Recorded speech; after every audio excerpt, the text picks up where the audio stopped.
السلام عليكم ورحمة الله وبركاته. اللهم صل وسلم وبارك على نبينا محمد وعلى آله وأصحابه أجمعين. عاملين ايه يا حبايب قلبي؟ من آخر فيديو آخر وصفة، يا رب تكونوا بخير. بشكركم يا كل متابعيني وأحبائي من كل حتة بتتفرجوا لي منها.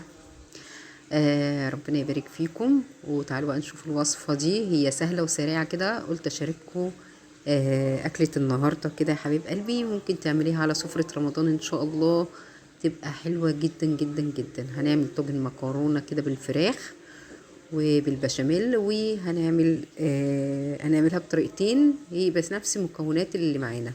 بصوا، انا مرضتش اصور لكم الحاجه وانا بحضرها على النار، لاني بسلق مكرونه عادي بملح وزيت عادي خالص، 3/4 سوا.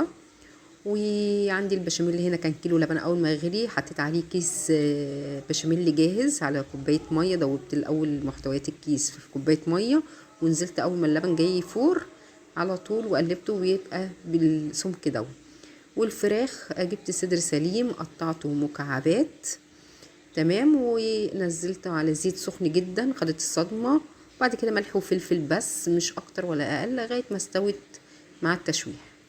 هنا بقى في ناس عايزينه طاجن ويبقى صويس، يعني طري جدا كده كريمي، وفي ناس لا عايزينها المكرونه عاديه. فانا قسمت البلد نصين، جبت الطاجن دوت، وجبت كده المكرونه، كميه مكرونه زي ما وريتكم وزي ما انتم شفتوا كده، وحطيت عليها معلقه بشاميل، وقلبت المكرونه بالبشاميل عشان تطلع صيصه. وبعد كده سويتها وحطيت عليها طبقه الفراخ بتاعتي، وبعد كده اغطيها بالبشاميل وهحطها في الفرن تاخد وش بس، يعني اسكندي ولا دي هتاخد وش يعني وش من فوق من على الشبكه. مش هشغل الفرن خالص، لان كل محتوياتها يعني متساويه، يعني ايه، مستويه. جبتها اخيرا الكلمه.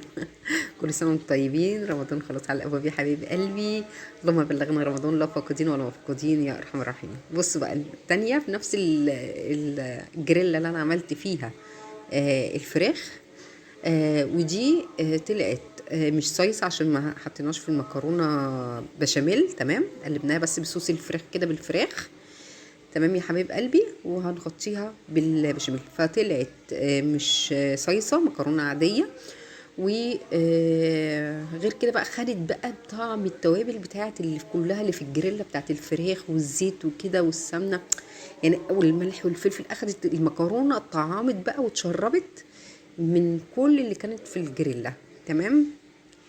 فطعم الصوص بتاعها، التوابل بتاعت الفراخ باينه وواضحه فيها جدا. خلاص يا حبيب قلبي، لما قلبتها كويس حطيت على وشها البشاميل، وهدخلها برضو في الفرن، مش مشغلاه على الشوايه بالظبط.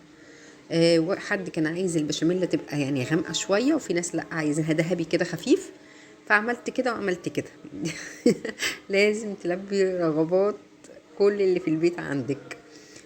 فقالوا لي يلا بقى يا ماما، ده ما قمتي بالسلامه كده الحمد لله، اعملي لنا بقى الاكله اللي احنا بنحبها. فقلت اشاركها معاكم يا حبايب قلبي. اعملوها على سفره رمضان، جميله وسهله وسريعه، مش هتاخد معاكي وقت، والطعم خرافه خرافه خرافه خرافه.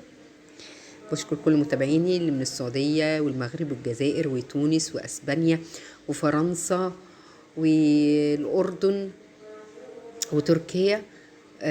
ربنا يبارك فيكم. بشكركم جدا على المتابعه، ما تنسوش في لايك وكومنت حلو بقى تشجيعا منكم ليا. ان شاء الله ان شاء الله ان شاء الله هنعمل وصفات حلوه جدا. ادي اللي لونها ذهبي، ودي اللي عايزه غامقه شويه، دي الصيصه بصوا، دي كمان كانت بردت يعني، بصوا كريمي جدا. والتانية حلوه برضو وجميله، وطعمها تحفه، واخده من تتبيله الفراخ جدا، بصوا، ولكن متماسكه. متنسوش بقى في لايك وشير وكومنت حلو تشجيع منكم ليا. والسلام عليكم ورحمه الله وبركاته. مع السلامه يا حبيب قلبي.